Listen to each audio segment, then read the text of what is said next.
You're so arrogant despite the fact that you've been a freeloader and jobless for a very long time. Leave now, you can't expect to live thus opulently indefinitely.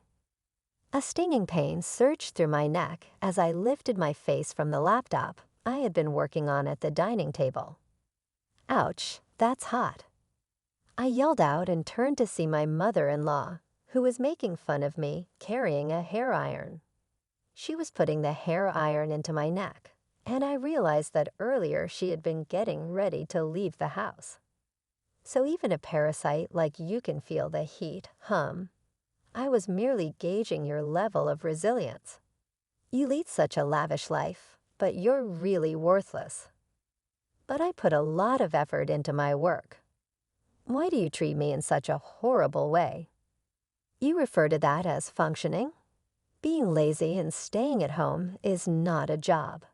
It's past time for you to stop stealing from us. But my mother-in-law and my husband were the actual parasites. I was the one who covered their living expenses, $5,000 rent, and leave allowances for each of them. Even so, I questioned why I was subjected to this kind of torture. I'm at my breaking point. Get out of this place right away. Who knows what my next move might be? To be clear, do you truly want me to go? You know that once I go, I'll never return to this location. Yes, please do. I would never want to look after someone as impoverished as you again. Such a home and family had grown boring to me. As I packed my things without turning around, I felt a mixture of pain in my neck, aggravation, and tears.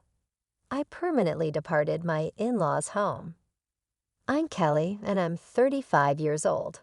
My marriage to this woman lasted for 2 years. I had been a freelance writer working from home even before I got married.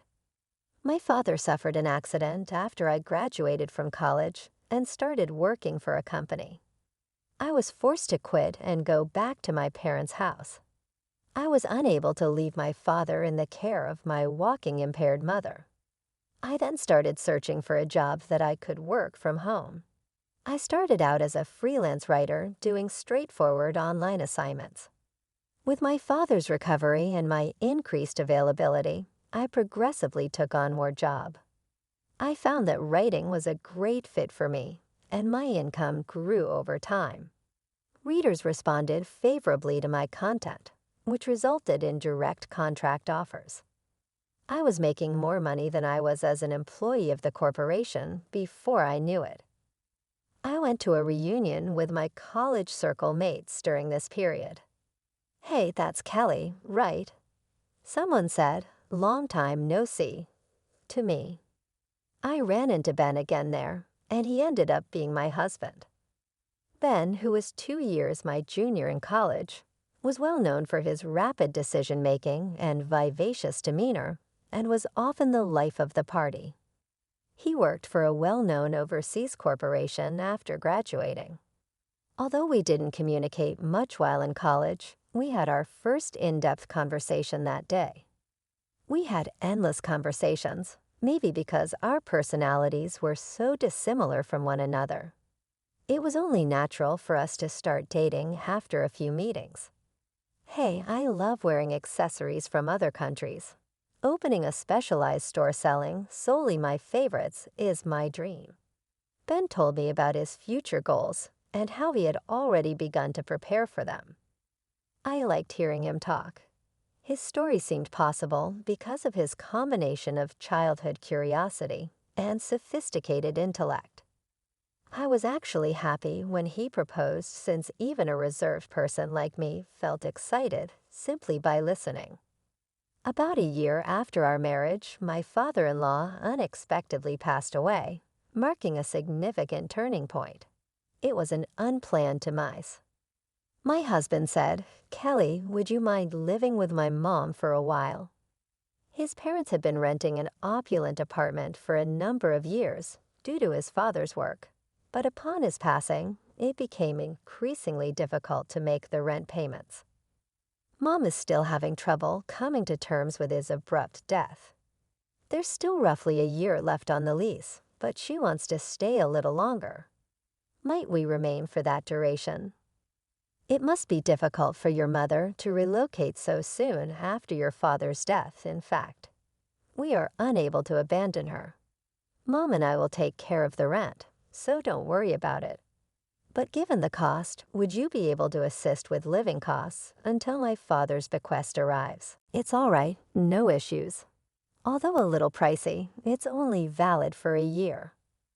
I couldn't stand fashion or fancy stuff, but I was always curious about what a fancy apartment's interior may include. I didn't realize at the time how much life with my mother-in-law would entail. I had no idea that it would be the start of my troubles. It was obvious on our first encounter that my mother-in-law didn't think much of me. She said, of all people, Ben had to choose an older woman when we went to announce our marriage. How did you win him over? I felt denigrated. Luckily, my father-in-law stepped in at that point, but he was no longer there. My mother-in-law was very explicit from the moment we moved in together. I still don't accept you as Ben's spouse. Upon hearing this, my spirit broke even though I was already attempting to help my weary mother-in-law. The following day, from my ostensible housework, I was inundated with small grievances and irony. Kelly, quit wearing so carelessly, even inside. Are you aware of your location? Be prepared for guests at all times. Put on appropriate clothing. What, however, this isn't my loungewear. What? It's not loungewear at all. Jeans are not appropriate. At the very least, put on a skirt. Makeup should always be applied before breakfast. Is this the lifestyle of the wealthy? However, I dutifully replied, yes. Did you buy these ingredients from that store? She inquired in the evening. How can you use products from there to create such a subpar meal? It was from a nearby luxury supermarket. I'm sorry, did it not suit your taste, Mary? It's just a simple salad. Ben likes it, so I often make it. But yes, that supermarket is quite expensive. My goodness, how embarrassing. Act in a way that doesn't bring shame to our family. You never know who's watching. She sighed deeply, shaking her head in disappointment. At that moment, I made a firm vow to myself. I would do everything in my power to be recognized by my mother-in-law. From grooming to cooking skills, I worked hard every day. However, her critical eyes never softened. Initially, I took her sarcasm and cold words lightly, but they gradually began to feel crushing. I felt invalidated, powerless. I wanted to confide in Ben, but our life together had changed. We used to enjoy our time as a couple daily, but since moving in, our opportunities to see each other had decreased. Sorry, I've been really busy with work lately. Hearing him say this tiredly, I felt unable to speak my mind. But being human, I have my limits. I felt the need to share my stress with Ben. Hey, I have something to discuss. Oh, I actually have something to talk to you about too. I quit my job 3 months ago. What? Quit? What do you mean? Don't worry, I've already started another job. Remember the select shop I always wanted to open? I finally launched it. I'm co-managing it with Senior Eric. What? You never mentioned any of this before. Senior Eric was a widely respected figure in our university circle, admired for his leadership and charisma. He had combined creativity and business sense, successfully developing and selling a game app in college, and starting a startup with friends, showcasing his talents. I believe there's no doubt about his ability as a business partner. I had heard rumors of his recent success in web design. Ben, in his usual gentle tone, but looking slightly guilty, said, I didn't want to worry you or Mom. I'll work harder from now on. Will you support me? I was moved by his words, yet hesitant. I'll support you, but... It was then Ben brought up an unexpected request. Thanks, so about the rent for this house, can you cover all of it? I felt a mix of surprise and confusion. What? But weren't you and your mother supposed to split the rent? It's impossible for me to pay it all by myself, especially since I'm already covering the living expenses. My heart was filled with anxiety. Ben looked at me earnestly and pleaded, "Please, Kelly, this has always been my dream. It's taking longer than expected to turn a profit. That's why I want to invest more in advertising. I'll definitely get this business on track before we leave here. I need your help to do that." Moved by his passion and earnestness, I couldn't refuse. I could afford the rent with my income, and fortunately, we had some savings. More importantly, I had never forgotten the day I chose to marry him, sharing and empathizing with his dreams and passion. "If you say so, I understand. But only until the lease on this rental ends. Also, I want to know more about the story you're running." "Of course, thank you," Ben said and showed me the website of his select shop. I was impressed by its charm. "Is there anything I can help with?" I offered, but Ben firmly declined. "I want you to focus on your work, and please don't tell my mother about this. I don't want to worry her." With this new development, thoughts of my mother-in-law completely left my mind. I wholeheartedly wanted to support Ben's business, but the amount I had to pay each month only increased gradually. Managing the entire household budget, financially aiding my husband, and even giving an allowance to my mother-in-law became my responsibility. My only wish was for the rental contract to end quickly. "Kelly, could you put off your computer work for a bit and do some cleaning? Since you're staying here, you should be more proactive with the household chores," my mother-in-law said. I hurriedly replied, "Oh, I'm sorry, Mother. I'll start as soon as I finish this job."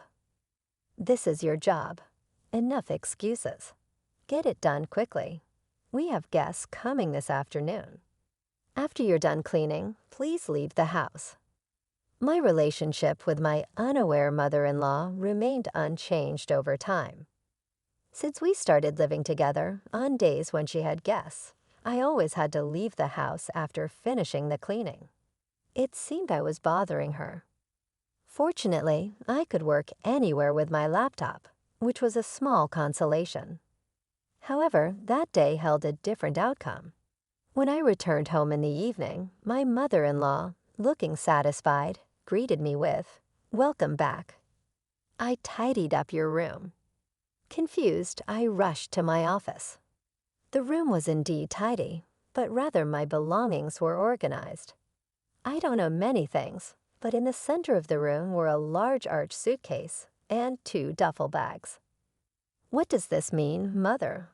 I asked. "This room was initially prepared for guests. I can't accept someone with your lack of housekeeping skills using it. If you want to use this room, you'll have to pay an appropriate fee. If you don't like that, leave immediately. Don't expect to live luxuriously here for free," she declared. I swallowed my words. Why must I endure such treatment? As I silently bowed my head, my mother-in-law said with satisfaction, "I'll say it again. I don't accept you as Ben's wife." With that, she huffed and returned to the living room. Tears welled up in my eyes from frustration. I tried to contact Ben, but he didn't answer his phone. After I messaged him about the incident, he replied, "Please bear with it a little longer." Unable to contain my anger, I poured out everything to Ben when he returned late at night. "Just hold on a little longer. I'm stressed with work too." "Don't worry about my mother. It's just a bit more endurance," he said. "I'm paying the full rent, and now she wants me to pay for my room too. I can't tolerate her unreasonable demands any longer." I protested after hearing this. Ben hurriedly tried to calm me. "I'm really sorry. I'll talk to her once we leave here. You won't have to see her again. Please just bear with it for a little while longer," he pleaded. "And then I'll never have to see her." Ben's words slightly eased my anger. The next day, Ben seemed to be talking to his mother before he left. We had breakfast together, but there were no usual sarcastic remarks from my mother-in-law. Since my room was tidied up, I decided to continue working at the dining table. "Are you leaving today?" At my mother-in-law's words, I looked up from my computer. Instantly, I felt a sharp pain in my neck. "Ouch, that's hot," I screamed, turning around to see my mother-in-law standing there with a smirk, holding a hair iron. "What are you doing?" I exclaimed. That was all I could say as I held my painful neck and rushed to get a cooling pack from the fridge. Thinking back, my mother-in-law had been getting ready to go out in the washroom earlier. She had used the hair iron she was holding against my neck. "Oh, so you can feel the heat too. I wanted to see how thick-skinned you are. Living such a luxurious life, yet so useless." I work. "I wanted to see how thick-skinned you are. Why would you do something so terrible? Working? You're just using your at-home job as an excuse to slack off. Nothing but an unemployed person. It's about time you consider our situation and become independent," said my mother-in-law. In reality, I was the one bearing the rent and living expenses, yet I couldn't understand why I was being treated this way. Before I knew it, I was glaring at her. What's with that look? The look of a poor person. I've reached my limit. Leave this house immediately. Otherwise, I don't know what I'll do next. Am I really allowed to leave? I won't come back here ever again, you know. Yes, that's fine. I'm fed up with taking care of poor people like you. Filled with intense pain and disappointment, I cried as I packed my things. Since my mother-in-law had already organized my belongings the day before, it didn't take long. I no longer cared what happened to this house.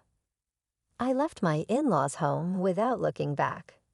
After receiving treatment at the hospital, I went to my usual cafe to calm down. The spacious table arrangement and quiet environment were ideal for focusing on work. As I was contemplating whether to contact Ben, I was suddenly approached. "Kelly, is that you?" To my surprise, it was Senior Eric. "It's been a while. How's Ben doing?" "Senior Eric, long time no see. Ben is in your care. I heard you were the co-owner." "Sorry, I couldn't greet you earlier," I replied as he furrowed his brow. "Co-owner? What do you mean?" "I just helped with a website design on Ben's request." "Really?" I was shocked. He lied. "Then I heard you were the sponsor," Senior Eric said. I was surprised by this revelation. Ben had rented a different apartment and seemed to have worked hard for the first few months. However, he had others manage the inventory and shipping from the beginning for the online shop's promotion. He didn't do it himself, but paid for advertising services. I advised him to do it himself at first, but he insisted it wasn't the role of a businessman. He seemed to fixate on his ideal image of a business owner. As a result, there was no increase in foot traffic or sales, just mounting expenses. Despite this, he gave up too soon, according to Senior Eric. Ben is now deeply involved in internet business, paying high consultant fees. By the way, have you heard about your father-in-law's inheritance? There was quite a bit of debt, not as much as expected, but your mother-in-law is managing her share, so they're financially comfortable. Plus, he said, with his wife's good income, even if he fails, they'll be fine. Really? But that funding is also running low. He's been living extravagantly, acting like a business owner. I was at a loss for words. The reason I had to cover my mother-in-law's allowance was that they had used up my father-in-law's inheritance. Ben's recent frequent requests for financial support were probably because his funds were running low. He hadn't told me about the inheritance. Perhaps for that reason, doubts connected with Senior Eric's words, and everything became clear. I got up unsteadily, thanked him, and left the cafe. Before I knew it, I was in front of my parents' house. Seeing me with my luggage, my father looked surprised.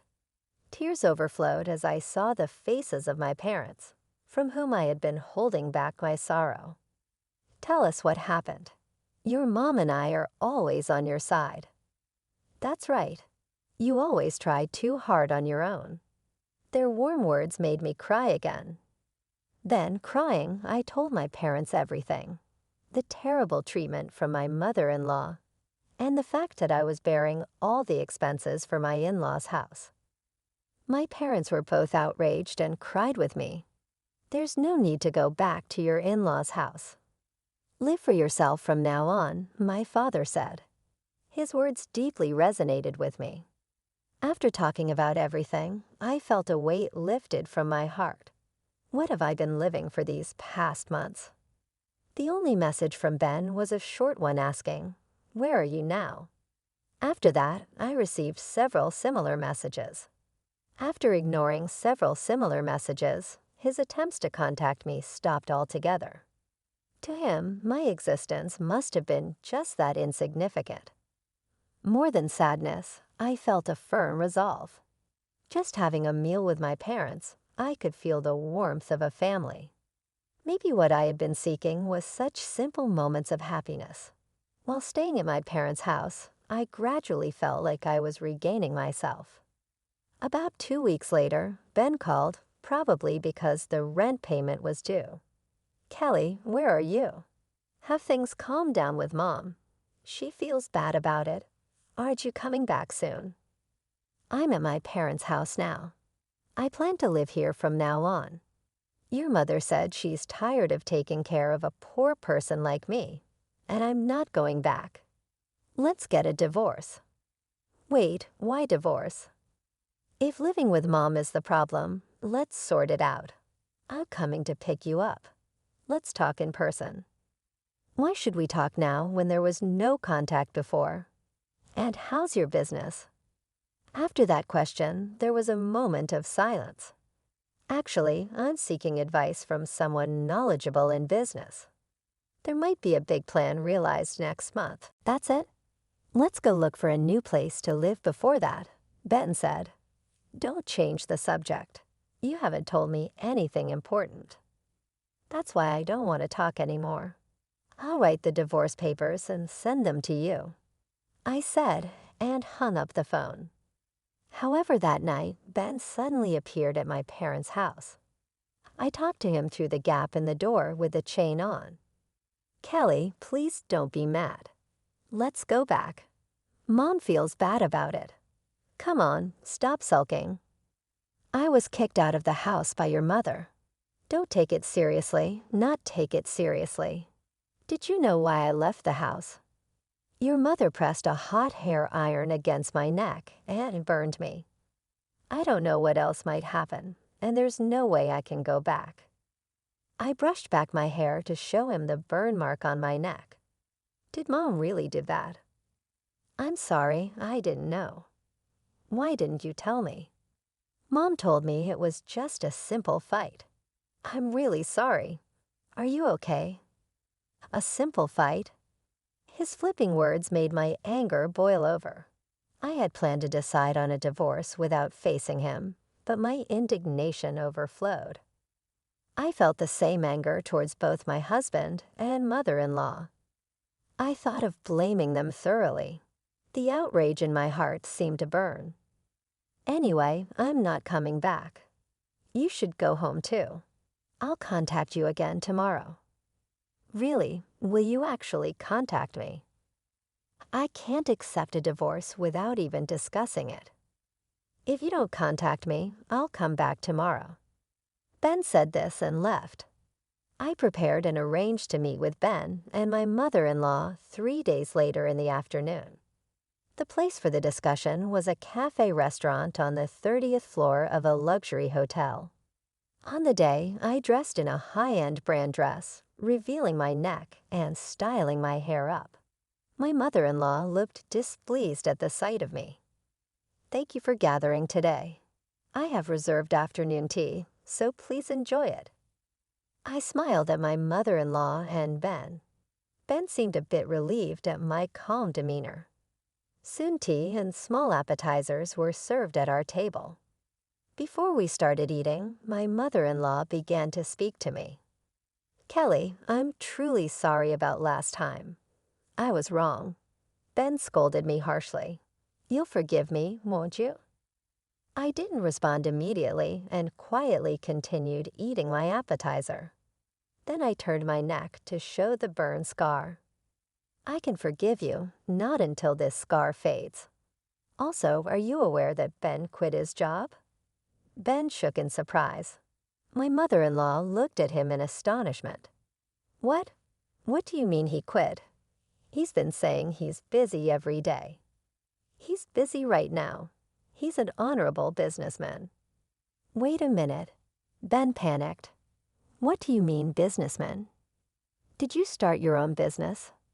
"Ben, explain yourself." As my mother-in-law interrogated him, I smiled contentedly while watching Ben struggle to make excuses. At that moment, the tea stand was brought to our table.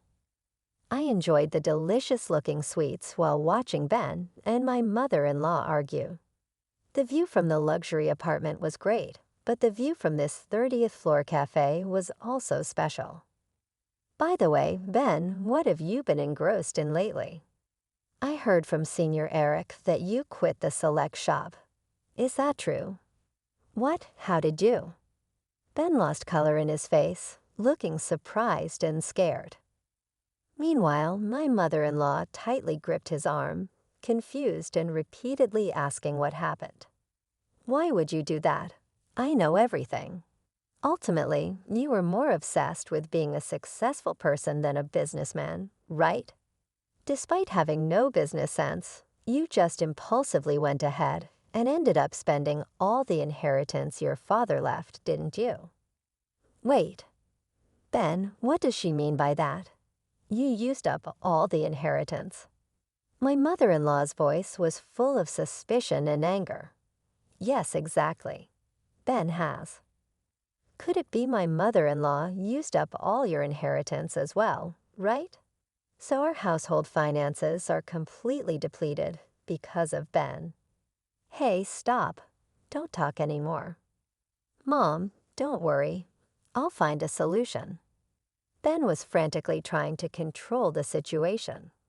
My Ben I believed in betrayed me so much. My mother-in-law's voice was filled with despair as she leaned back on the sofa in shock.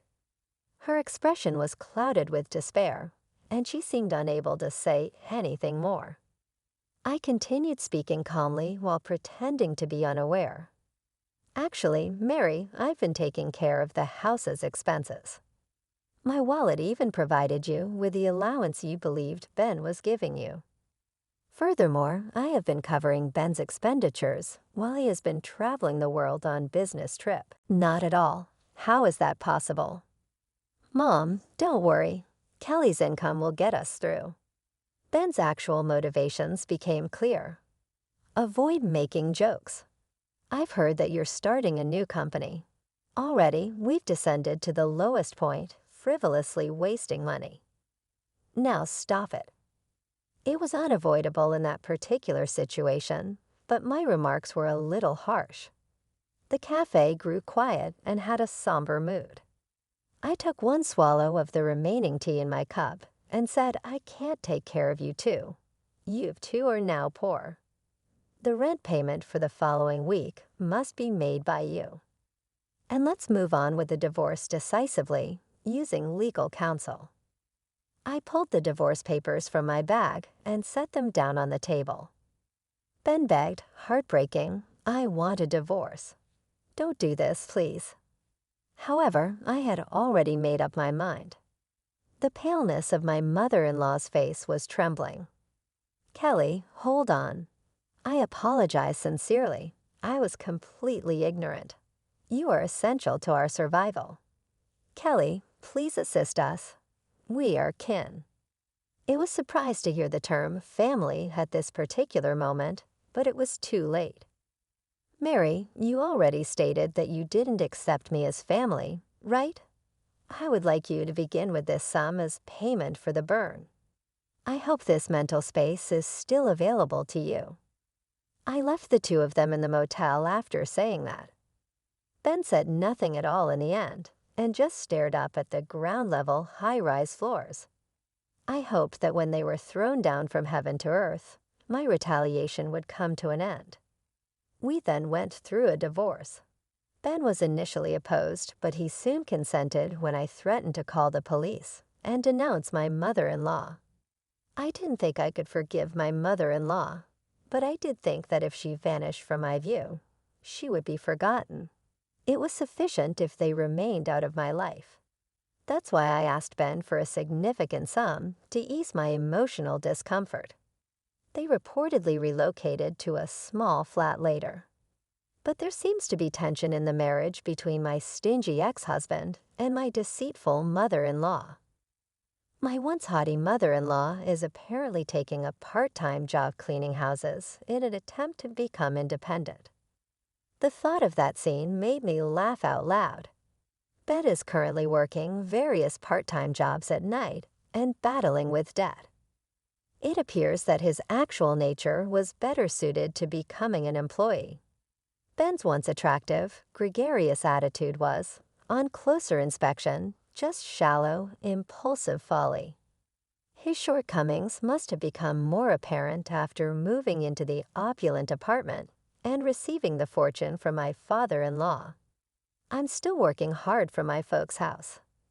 Later, I visited with Senior Eric and told him the information and expressed my appreciation. He was pleased with my writing and has since given me job. I want to live for myself and my parents for the time being.